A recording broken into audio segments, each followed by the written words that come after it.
जय श्री राधे दोस्तों, केपी की वाणी चैनल में आपका स्वागत है। माता रानी का आशीर्वाद पाने हेतु कमेंट में जय माता दी अवश्य लिखे। वहीं अगर आप महाकाल के भक्त हैं तो कमेंट में हर हर महादेव अवश्य लिखे। दोस्तों, नव वर्ष की आपको ढेर सारी शुभकामनाएं। माता रानी कृपा से आप जहां रहें मस्त रहें, स्वस्थ रहें, व्यस्त रहें और माता रानी की असीम कृपा आप पर और आपके पूरे परिवार पर अवश्य बरसती रहे। सकारात्मक चीजों में आपको सफलता मिले और आप जिस उद्देश्य से नववर्ष की शुरुआत करें उस उद्देश्य में आपको महादेव की कृपा से अवश्य सफलता मिले। ऐसी शुभकामनाएं हमारी पूरी टीम की तरफ से। नववर्ष की ढेर सारी शुभकामनाएं। आप अपने जीवन में कठिन परिश्रम से उन परिस्थितियों से अवश्य ही बाहर आ पाएंगे जिन परिस्थितियों में आप अभी वर्तमान समय से गुजर रहे हैं। अगर जीवन में अच्छे समय चल रहा है तो उसका आप सदुपयोग करें और गलत चीजों से आप दूर अवश्य ही रहे, क्योंकि जीवन का मुख्य उद्देश्य केवल और केवल सकारात्मक मार्ग पर चलकर जो है ईश्वर द्वारा प्रदत्त जीवन का जो है सही से उपयोग करना है। तो आज की वीडियो की शुरुआत करते हैं। आज जैसा आपने थंबनेल में देखा है, इस वीडियो में मैं आपको कर्क राशि के जातकों का वार्षिक राशि फल बताऊंगा। उनका स्वास्थ्य कैसा रहेगा, धन की स्थिति कैसी रहेगी, वैवाहिक जीवन कैसा रहेगा, विवाह के योग कब बनेंगे और करियर कारोबार में किस प्रकार से योग बन रहे हैं। इसके अलावा आपको क्या क्या उपाय करना है साल 2025 में, इसके बारे में बताऊंगा। इसके साथ ही कर्क राशि के जातकों के किस महीने में शादी हो सकती है, कहाँ शादी हो सकती है, कब कहाँ कैसे किससे किस दशा में कितनी दूरी पर किस नाम से शादी हो सकती है की पूरी जानकारी दूंगा। आइए उससे पहले मैं आपको बता दूं कि अगर आप केपी की वाणी से अपनी कुंडली बनवाना चाहते हैं, अपने विवाह की जानकारी प्राप्त करना चाहते हैं तो आप संपर्क कर सकते हैं। हमारा संपर्क नंबर जो स्क्रीन पर भी दिए गए हैं और दोहरा भी देता हूँ। सर्वप्रथम हिंदी भाषियों के लिए बता देता हूँ 8521835670 8521835670। तो इस नंबर पर आप व्हाट्सएप के जरिए, सामान्य कॉल के जरिए, सामान्य संदेश के जरिए संपर्क कर सकते हैं। आइए अब वीडियो में आगे बढ़ते हैं। तो कर्क राशि के जातकों के लिए वर्ष 2025 कैसा रहने वाला है, तो सर्वप्रथम आर्थिक स्थिति जान लेते हैं, यानी कि धन स्थिति जान लेते हैं। तो वर्ष की शुरुआत में धन की कमी से काम प्रभावित हो सकते हैं, क्योंकि वर्तमान समय में जो है शनि की बढ़ैया चल रही है और मार्च 29 तक शनि की ढैया रहेगी। इसके चलते आर्थिक स्थिति में उतार चढ़ाव रहेगा। कई ऐसे जातक हैं जिनके हाथ में धन की कमी हो सकती है या धन का अभाव हो सकता है।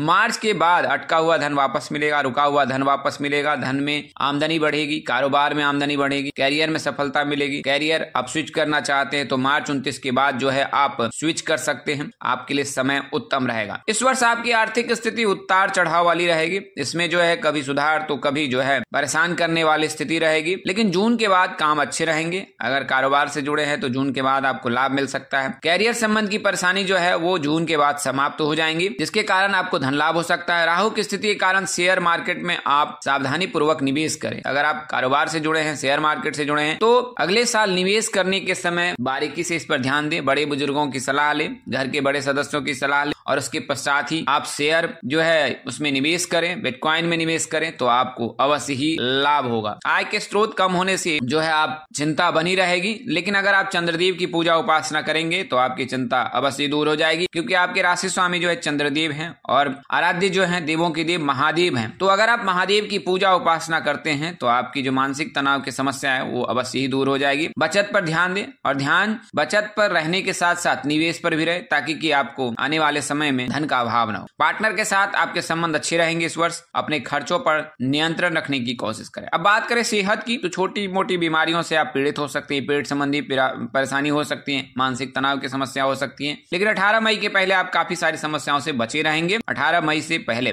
लेकिन गुरु के मिथुन राशि में गोचर करने के बाद स्वास्थ्य के लिए हितकर नहीं रहेगी। राहु का अष्टम गोचर पाचन संबंधी यानी पेट संबंधी परेशानी उत्पन्न कर सकतेगा। दवाइयों पर अधिक खर्च हो सकता है। आहार विहार में जो है शुद्धता रखें, यानी कि लाइफस्टाइल और खान पान पर विशेष ध्यान दें। अप्रैल से जून का समय थोड़ा संवेदनशील रहेगा। नींद न आने के कारण सिरदर्द की समस्या हो सकती है अप्रैल से जून तक। अक्टूबर 2025 के बाद अतिचारी गुरु आपकी राशि में गोचर करेंगे 18 अक्टूबर को, जैसा पता है। इस दौरान बच्चों के स्वास्थ्य का ध्यान रखना आपके लिए अनिवार्य है। अब बात करते हैं प्रणय जीवन की, तो इस वर्ष आपका विवाह जीवन थोड़ा सा कष्टकारी हो सकता है। पार्टनर के साथ विवाद हो सकता है। वर्ष की शुरुआत में बृहस्पति की दृष्टि सप्तम भाव में पड़ती रहेगी, किंतु मई में गुरु की मिथुन राशि और राहु की अष्टम राशि में गोचर करने वाले कई बार मतभिन्नता को लेकर झगड़े हो सकते हैं। जैसे मैंने बताया कि विचार को लेकर मतभेद हो सकता है। जिन लड़कियों का विवाह नहीं हो रहा है, मार्च के बाद उनका विवाह हो सकता है और तय कर देना हितकर रहेगा। जून से अगस्त के बाद विवाह तय करना सामान्यजनक हो सकता है। इस समय उत्तम समय रहेगा जून से अगस्त के मध्य विवाह के लिए। गुरु के आपकी राशि में गोचर से अक्टूबर से दिसंबर के बीच भी समय अच्छा रहेगा। इस दौरान भी जो है पार्टनर के साथ संबंध मधुर रहेंगे। प्रेम संबंधों में प्रगाढ़ता आएगी, मधुरता आएगी, निकटता आएगी और कुछ उतार चढ़ाव भी बनी रहेगी। आपसी समन्वय को बनाए रखें। और विवाह के लिए जैसा मैंने बताया जून से अगस्त और फिर अक्टूबर से दिसंबर के समय जो है ये उत्तम रहने वाला है विवाह के लिए। अब बात करते हैं शिक्षा और कैरियर की। तो वर्ष 2025 में कैरियर में कुछ बदलाव कर सकते हैं। वर्ष की शुरुआत में आप स्विच कर सकते हैं, जॉब बदलने की संभावना बन रही है। जॉब करने वाले जातक किसी तरह के नए व्यवसाय से भी जुड़ सकते हैं, कारोबार करने का प्लान कर सकते हैं, कारोबार में सफलता भी मिलेगी आपको। अपने काम के प्रति निष्ठावान बने रहे, आपको अवश्य सफलता मिलेगी। विदेश में जॉब या व्यवसाय करने वाले जातकों के लिए फरवरी और जुलाई का महीना उतना उत्तम नहीं रहेगा, लाभदायक नहीं रहेगा और इस दौरान आपको नुकसान भी हो सकता है। चरित्र का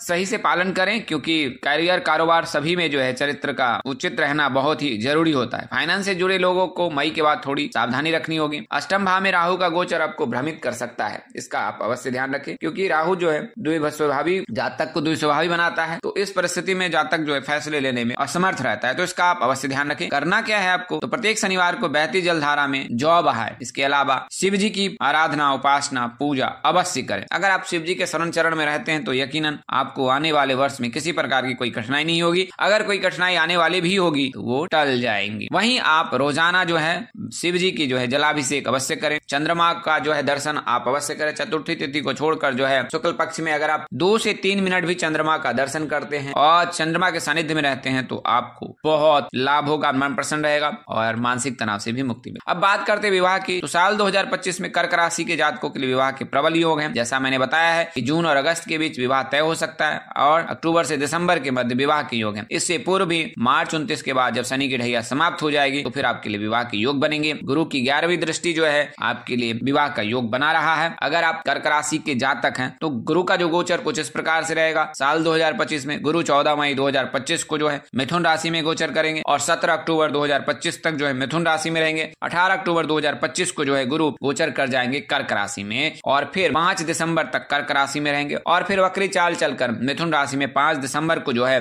गुरु गोचर करेंगे। तो 18 अक्टूबर से लेकर दिसंबर 5 के मध्य जो है कर्क राशि के जातकों के लिए शुभ समय रहेगा। वर्ष के शुरू में यानी कि जनवरी से लेकर मार्च के मध्य तक या मई के मध्य तक जो है गुरु के एकादश भाव की दृष्टि भी आपके लिए शुभ योग बना रहा है। अगर आप कर्क राशि के जातक हैं तो आपके लिए शुभ योग है, आपके विवाह के प्रबल योग बन रहे हैं। अगर आप कर्क राशि के जातक हैं, खासकर लड़कियों के लिए विवाह का शुभ योग बन रहा है। अब बात करते हैं दिशा की। तो कर्क राशि के जातकों के लिए उत्तर दिशा उत्तम माना जाता है। इसके अलावा जो है पूर्व दिशा में भी विवाह के योग बनते हैं। कई ऐसे जातक हैं कर्क राशि के जिनकी शादी दक्षिण दिशा में भी होती है, तो यह निर्भर करता है। बात करें अगर कर्क राशि के जातकों के जन्मदिन से तो 25 वर्ष से लेकर 30 वर्ष के मध्य जो भी कर्क राशि के जातक होते हैं उनके विवाह के योग प्रबल रहते हैं। अगर महीने की बात करें तो मार्च, अप्रैल, नवंबर का महीना शुभ होता है। इस वर्ष भी कुछ इस प्रकार से ही विवाह के योग हैं। आपको करना क्या है, तो शिव जी की पूजा, उपासना, आराधना करनी है। बात करें अगर नाम अक्षर की तो एस नाम के जातक, जी नाम के जातक, एल नाम के जातक, एम नाम के जातक से विवाह के योग बन रहे हैं। अगर विवाह की बात करें राशि की तो मेष राशि के जातकों से विवाह करना श्रेष्ठकर होगा अगर आप कर्क राशि के जातक हैं। तो कर्क राशि के जो भी जातक हैं उनके लिए साल 2025 मिला जुला रहने वाला है। धन की आमदनी हो सकती है। कैरियर कारोबार में भी सफलता मिल सकती है। थोड़ा सा वैवाहिक जीवन कष्टमय हो सकता है। विचारों में मतभेद हो सकते हैं। तो सामंजस्य बिठाकर अगर आप चले तो दिक्कत नहीं आएगी अगर आप कर्क राशि के जातक हैं। और राहु के चलते थोड़े द्वेषभावी हो सकते हैं तो उसका आप ख्याल रखें। धन का व्यय हो सकता है, तो जब भी कोई चीज खरीदे या कहीं पे भी इन्वेस्ट करें तो अपने पार्टनर की अवश्य सलाह लें, तो आपको अवश्य ही लाभ प्राप्त होगा और आपका धन का नुकसान नहीं होगा। विशेष जानकारी के लिए आप हमें व्हाट्सएप कर सकते हैं और कर्क राशि के जातकों की और पूरी जानकारी भी आप व्हाट्सएप के जरिए प्राप्त कर सकते हैं। अगर आप लिखित में यह जानकारी प्राप्त करना चाहते तो हमें व्हाट्सएप करें। आपको फ्री में जो है ये सारी जानकारी लिखित में आपको व्हाट्सएप के जरिए दी जाएगी। तो आज के लिए इतना ही। अगली वीडियो में फिर मिलेंगे, तब तक के लिए इजाजत दें। नमस्कार, जय श्री राम दोस्तों, जय श्री कृष्णा, जय माता दी, जय वाहिगुरु, हर हर महादेव।